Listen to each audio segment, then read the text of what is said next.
ناصر هەرکی ئەندامی پێشووی پەرلەمانی عێراق قسە دەکەم. کاک ناصر زۆر سوپاس بۆ ئامادەبوونت لەگەڵ کوردستان 24. بۆچی کارنامەکەی ئیدارەی دەوڵەت تا ئێستا جێبەجێ نەکراوە؟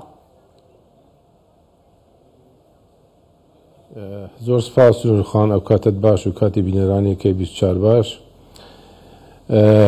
وەڵاهی بڵێم ئەمە یەکەم جار نییە کە ئێمە ڕوبەڕووی ئەم جۆرە بەرێنانە دەبین و جێبەجێ ناکرێن. بەخۆ دەزانی هەڵبژاردننی پەرلەمانی عێراق لە دەی 2021 ئەنجام درا، بەڵام ماوەی ساڵێکی پێچوو نەیانتوانی حکومەت پێک بێنێن و ساڕای ئەوەی کە کوتلە بڵاوەکەوە کوتلەی سەرەکی کە زۆرینەی پەرلەمانی نابوو کوتلە سەدیرەکان بوو، ساڕای ئەوە کە حەقێکی مەشروعی خۆشی و بەڵام لەگەڵ ئەوەشدا کوتلەی زۆرینیان پێکینە کوتلەی سێقۆلیان پێکینە بۆ ئەوەی حکومەتی عێراقی لەم بارودۆخەی کە چەند ساڵە تێدا دەنالێن تێدا ڕزگار بی. ئەنی ئەو گەندەلەی کە لە عێراق دەهێنێ و عێراق ببێتە خاوەنی بڕیاری خۆی بڕیاری عێراقی، هیچ بڕیاری هەرێمی نێودەوڵەتی بەسەردا نەسەپێنرێ. بەڵام ئیتر ئەوە بۆ ڕێگەی بە هاوپەیمانەتی نەدرا و زۆرینە چووە دەرەوەی هاوکێشە سیاسیەکان کەمینە بوون بە صاحبی دەسەڵات، کەمینە هەماهەنگی چوارچێوەی هەماهەنگی بوو کە پاش ئەوەی کە چەندین سەردانیان کرد و ئاگاتان لێ بۆ سەردانی جەنابی سەرۆکیان کرد، سەردانی سونەکانیان کرد، وەکو جاران ینی تا ڕادەیەک ئەوەندە تەشەبوسیان کرد بۆەوەی پارتی و سونە ڕازی بن هاوپەیمانەتێکیان لەگەر بکەن. ئیتر ئەوە بوو کە لە ساڵی 2022 لە مانگی نۆ وابزانم هاوپەیمانەتی بەڕێوەبردننی دەوڵەت تشکیل بوو لە نێوان چوارچێوەی هەمانگی لەسەر ئەو بنەمایە تشکیل بوو کە داواکاریەکانی کورد و سونە جێبەجێ بکرێن. پێتان وایە گرنگترینە و خاڵانەی کە کورد هەیە جێبەجێ نەکراوە؟ پێم خۆشە بۆ تەواو بکەم سنوورخان، من یعنی بەڕاستی ڕەنگە بەڕای منیشەوە ینی پارتی پاش ئەوەی کە لە هاوپەیمانیی سێقۆلی نەتوانرا ڕەنگە ینی دراسەتی ئەوەی کرد کە چی بکە باشە، ڕەنگە بەشداری نەکەن بەشداری بکە لەوەی لە خراپترینەکان باشترینی هەڵبژاردکە بەشداری کرد. بەشداری کرد لەگەر ئەوەشدا کڕێککەوتنێکی استراتیجییان کرد، چەند خاڵێکی گرنگیان دانا بۆ ئەوەی کە خاڵەکان لە کارنامەی حکوومەتی سوودانی دابنە جێبەجێیان بکات.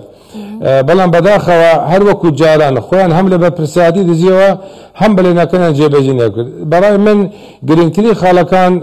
بەسابارەت بە کورد یاسای نەوت و گاز بوو، هەلواشانەوەی بڕیاری دادگای اتحادی بوو لە ساڵی 2022 کە بە هەلواشانەوەی یاسای نەوت و گاز هەرێمی کوردستان ژمارە 22 سال 2007 ئەمانە لە گرنگترینیان بوون. بەڵام بەداخەوە تا ئێستا بودجەی و موچەی هەرێمی کوردستان بوو، بەڵام دیتمان لە بیدایەتی پێکێنانی حکومات کە یاسای بودجە هاتە پەرلەمان، ینی برادەران هەر وەکو پیشەی جارانیان دووبارانە بەلێنەکانیان بێبەڵێن بوون و بەلێنەکان جێبەجێ نەکرد. ئەو پرۆژە یاسایی بودجێ کە لە حکومەتی اتحادیەوە هات بۆ پەرلەمانی لە لیژنەی دارایی تەماشا گەچن و خان ئەوانەی کە لە لیژنەی دارایین هەمان ئەندامی ئەو لانانن کە ڕێککەوتنە لەگەر ئێمە دەکردووە. لەوێ ڕێککەوتنێکی سیاسی لەگەر ئێمە دەکەن لە پەرلەمان لە بەردەم سوودانی کە داخوازیەکانی کورد و سونە جێبەجێ نەکات. من زۆر جات کە باسم کردووە وەکو بەڕێ سوودانی ڕەنگە بۆ خۆی بێوێ، بەڵام پێشتریش باسمان کردووە جەنابی سەرۆکی ئەنجومەنی وەزیران ڕاستپێدراوی چارچێوەی هەماهەنگیە بۆی ئەو ناتوانێت هیچ بڕیارێک جێبەجێ بکە ئەگەر ڕەزامەندی چارچێوەی هەماهەنگی لەسەر دەبێ. وەکو باسم کرد ئەندامانی لیژنەی دارایی لە پەرلەمانی عێراقی ئەوان ئەو پرۆژە یاسایی کە لە حکوومەتەوە دەستکاریان کرد، خاستن مادەی 13 ئەلیف و با و مادەی 14 ینی کۆمەلە گۆڕانکاریان تێدا کرد و پرۆژە یاسای بجاند تێپەڕاند بەبێ ئەوەی ڕەزامەندی ئێمە لەسەر بێ. ئەمە سەرەتایەک بوو کەەوە پێویست بوو لەو کاتەوە بەڕاستی کورد هەلوێستیان هەبێ. باشە، بەڵام زۆر جار بەڕێز ناسر زۆر جار عێراق دەڵێت ئەم کێشانە تەکنیکین و بە گفتوگۆ چارەسەر دەکرێن. کەمێک پێش ئێستا هادی عامری لە کۆنگرێکی ڕۆژنامەوانی وتی 2024 هەموو کێشەکانی نێوان هەولێر و بەغدا چارەسەر کراون، بەڵام خۆ دەبینین کە کێشەکان چارەسەر ناکراون. بۆ چارەسەر ناکرێن؟ نە بەداخەوە کێشەکان هیچ تەکنیکی نین کێشەکان ئەوان ڕێکەوتنێکی سیاسی دەکەن لەلایەکتر بە شێوەیەکی تر تەعامل دەکەن نەخێر کێشەکان خۆوە بڕیاری دادگای اتحادی زۆر سەریحە دەڵێت کە حکوومەتی عراقی ملزمە دەڵێ حکوومەتی عراقی بە موچە ینی تۆ ناکرێ موچە ببەستیەوە بە کێشەیەکی تر بینی حکوومەتی هەرێم و بینی حکوومەتی اتحادی نەخێر هیچ کێشەیەک هونەری نین کێشەکان سیاسین بۆیە بەڕاستی پێویستە هەلوەستە لەسەر ئەم بابەتە نەبێت باشە ببوورە و قسەیان پێ بڕیت کە وتت دەبووە هەرزوو کورد و سونە هەڵوێستیان هەبووە پێتان وایە هیچ جێگرەوەیەک هیچ بەدیلێکەیە بۆ ئەم بەڵێ بەدیل هەیە ینی ئەگەر حکوومەتی عراقی پێی وابی صاحبی دەسەڵاتە و دەتوانێت ئیدارەی حکوومەت بکە و حکوومەت بەڕێوە بکە بەڵام بە پێچانەوە ینی ئەمڕۆی بارودۆخی حکوومەتی عراقی لە خراپترین بارودۆخدایە ئێستا دەبینی کە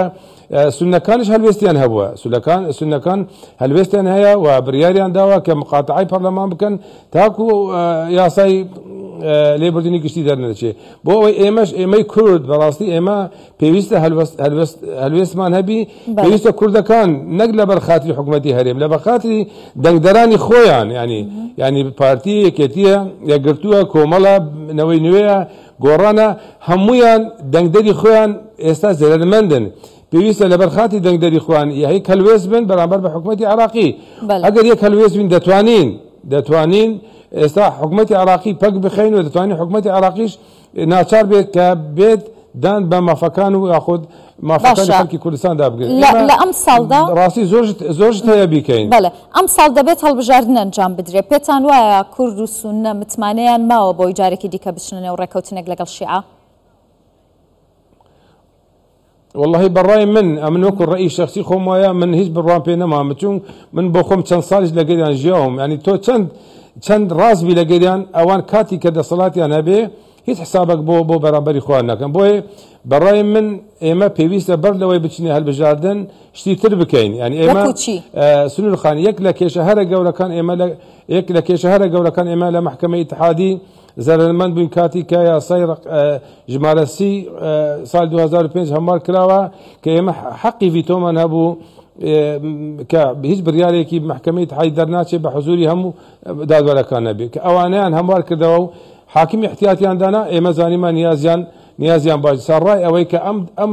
بڕیارەش بەبێ ڕەزانمەندی ئێمە تێپەڕیوە تێیان پەڕان ئەمە لەلایەک پێویستە ئێمە بیر لەوە بکەینەوە دادگای اتحادی یان یاساکەی هەمار بکرێتەوە و حەقی ڤیتۆمان هەبێ ئەمە لەلایەک لایەکی تر سنوور خان ئێمە بەر لەوەی باسی کێشەکانی خەڵک بکەین خەڵک چۆن بەهێز بکەین چۆن خەڵک بەهێز بکەین پێویستە خۆمان بەهێز بکەین ئێمە ئێستا چەند مانگە ینی هەڵبژاردنمان کردووە پەرلەمانی کوردستان سوێندی خواردووە ئەبێ بەڕای من کورد ئێستا بێن هەموو لانە سیاسەکان پەرلەمانی کوردستان دەست بەکار بێ هەولی پێکینانی حکوومەتێکی نوێنەراتی خەڵکی کوردستان بکات ئەمە لەلایەکی تر پەلە بکەین ئێمە لە دەستێنانی لە دەرچوونی دەستورێک بۆ کوردستان دەستورێک بۆ کوردستان دەربچێ و لەگەر ئەوەشدا ئەم دەستورە هەیکلێتی دامودەستگاکان دیار بکەوە دەسەڵاتەکانیش دیار بکە لەگەر ئەوەشدا دادگایەکی هەرێمی دروست بکەین بۆ چیتر ئێمە بەدەستی ئەو دادگایە سیاسیەوە نەناڵێنێ زۆر سپاس دەکەم بەڕێز ناسر هەرکی ئەندامی پێشووی پەرلەمانی عێراق سپاس بە ڕوونکردنەوەکانت